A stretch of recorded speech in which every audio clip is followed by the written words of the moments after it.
अपने सवाल की तरफ मूव करते हैं।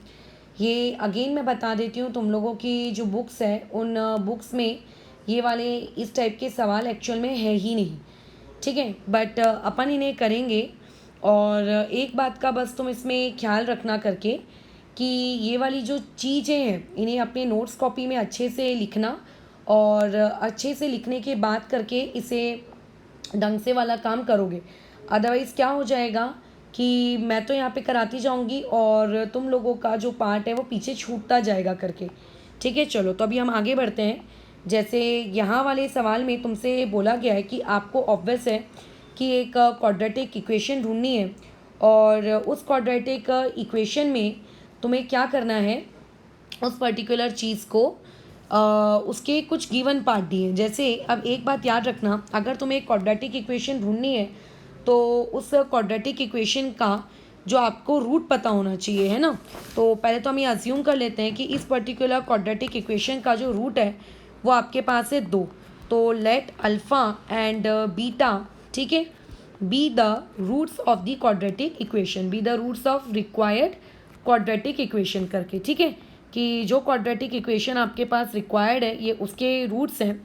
अब ऐसे केस में इस क्वेश्चन में देखो गिवन क्या दिया है। इस क्वेश्चन में बोला है कि sum of the roots of the quadratic is 3, यानी कि जो क्वाड्रेटिक इक्वेशन आपके पास है उस क्वाड्रेटिक इक्वेशन के तुम्हारे पास रूट्स कितने दिए हुए हैं, वो चीज़ आपको दी हुई है 3, यानी कि यहाँ पे अल्फ़ा प्लस बीटा की वैल्यू दी है 3। क्या ये अल्फ़ा प्लस बीटा की वैल्यू हमारे कोई काम की है क्या?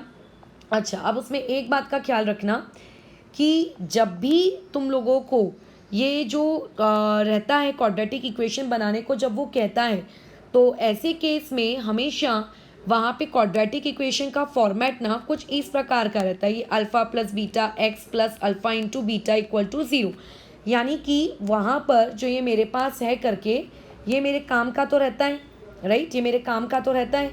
तो ऐसा मैं नहीं कह सकती कि ये चीज़ मेरे काम की नहीं है करके, ठीक है, ये चीज़ मेरे पूरी तरीके से क्या है, काम की है, ठीक है।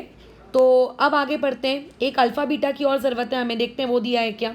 नहीं, यहाँ पे वो नहीं दिया, बल्कि उसकी जगह दिया है सम ऑफ देयर क्यूब्स, यानी कि alpha cube plus beta cube, इस चीज़ की वैल्यू आपको कितनी दी हुई है, 63 दी हुई है, ठीक है। कितनी दी हुई है इसकी वैल्यू तुम लोगों को, 63।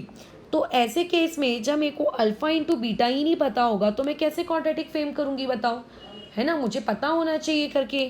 तो ऐसे में याद रखना, कल हम लोगों ने एक चीज़ सीखी है, ए प्लस बी का होल क्यूब, ठीक है।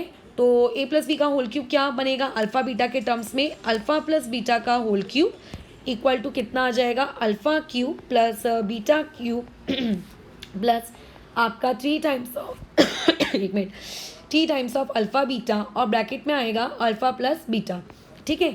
अब जो जो गिवन है उसको पुट कर दो, तो ये हो जाएगा 3 का क्यूब, यहाँ आ जाएगा अल्फ़ा क्यूब, यहाँ पे आ जाएगा plus beta cube plus 3 times of alpha beta तो नहीं दिया है, कोई बात नहीं, अल्फ़ा प्लस बीटा की जगह ये चीज़ कितनी आ गई, 3। तो यहाँ पे अच्छा ये वाला पार्ट दिया था, कितना दिया हुआ है ये तुम्हें, 63। तो यहाँ पे आ गया 63, 3 का क्यूब हो गया 27, 27 में से हमने 63 को क्या करवा दिया, माइनस करवा दिया। और यहाँ पे आ जाएगा आपके पास 9 times of alpha into beta करके, ठीक है। तो एक मिनट, हाँ,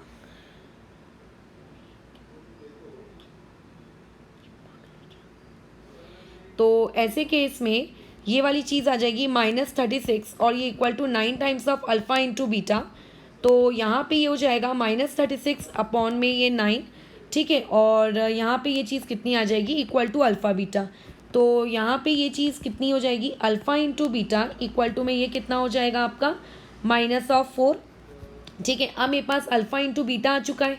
अब तो मुझे रिक्वायर्ड क्वाड्रेटिक इक्वेशन लिखने में कोई दिक्कत नहीं है। तो देखो तुम्हारे पास रिक्वायर्ड क्वाड्रेटिक इक्वेशन कितनी हो जाएगी, एक्स स्क्वायर माइनस क्या आ जाता है बताओ, अल्फ़ा प्लस बीटा। तो अल्फ़ा प्लस बीटा की जगह हम क्या लिखेंगे, ये जो ऊपर में दिया था 3x, और फिर क्या आता है प्लस आपका अल्फ़ा इंटू बीटा। तो ये अब लगे तो तुम वहाँ पे ऐसा अच्छे से लिखना, therefore the required quadratic equation is करके उसका पहले फॉर्मेट और फिर वैल्यूज पुट करना, और फिर लास्ट में लिख देना करके, ठीक है।